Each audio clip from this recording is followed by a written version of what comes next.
गायीला देवी मानू नका, तिची पूजा करू नका.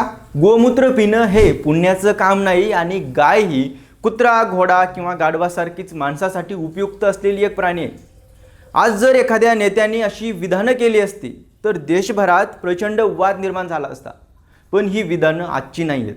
तर हिंदुत्वाचे प्रमुख विचारवंत आणि स्वातंत्र्यवीर विनायक दामोदर सावरकर यांनी अनेक वर्षापूर्वी आपल्या विज्ञाननिष्ठ निबंध या पुस्तकात मांडलेले हे विचार आहेत. विशेष म्हणजे आता हे विचार पुन्हा एकदा चर्चेत आलेत आणि त्यामागचं कारणही तितकंच महत्त्वाचं आहे. कारण ही भूमिका कोणत्याही राजकीय विरोधकांनी मांडलेली नाही आहे, तर स्वतः सावरकरांचे नातू सात्यकी सावरकर यांनी पुण्यातील विशेष न्यायालयात शपथपूर्वक मान्य केले आहेत.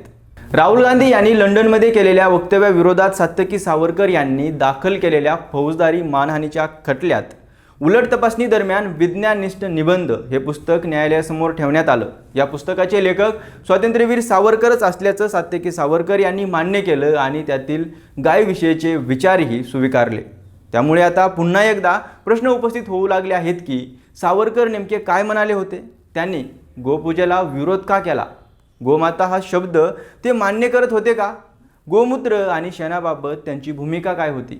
आणि सर्वात महत्त्वाचं म्हणजे आज ज्या हिंदुत्वाच्या राजकारणात गायीचा विषय अत्यंत संवेदनशील मानला जातो, त्याच हिंदुत्वाचे प्रमुख विचारवंत असलेल्या सावरकरांचे विचार यापेक्षा इतके वेगळे का होते? याचाच घेतलेला हा सविस्तर आढावा. नमस्कार, मी अमोल जाधव आणि तुम्ही पाहताय लगाव बत्ती. सगळ्यात आधी या खटल्यात नेमकं काय घडलं ते समजून घेणं महत्त्वाचं आहे. सध्या पुण्यात काँग्रेस नेते आणि लोकसभेतील विरोधी पक्षनेते राहुल गांधी यांच्या विरोधात फौजदारी मानहानीचा खटला सुरू आहे.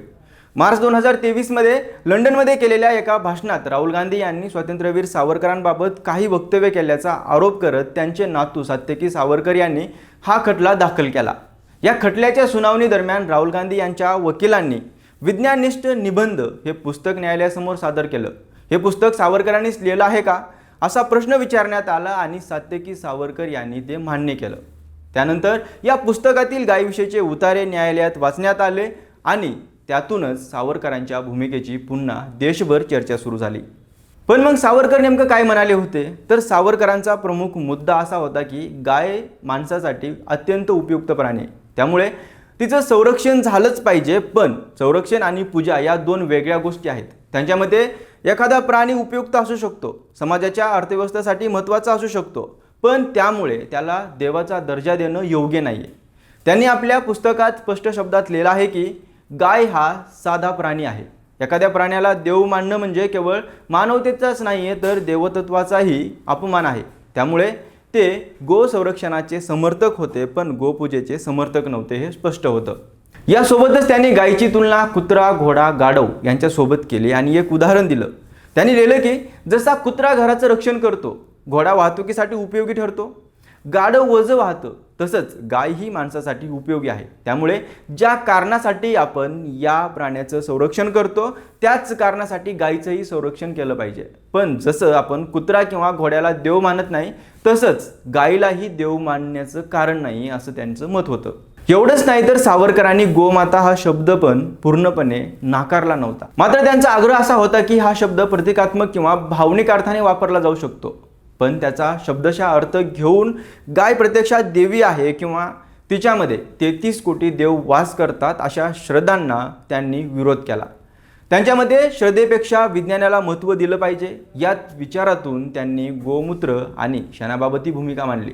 त्यांच्यामध्ये शेण आणि गोमूत्राचा शेती, औषध किंवा इतर वैज्ञानिक उपयोग असेल तर त्याचा वापर व्हावा, पण केवळ धार्मिक पुण्य मिळावं म्हणून त्याचं सेवन करणं किंवा त्यांना पवित्र मानणं योग्य नाही. विज्ञानाने जे सिद्ध होईल ते स्वीकारावं आणि अंधश्रद्धा टाळावी हा त्यांचा आग्रह होता.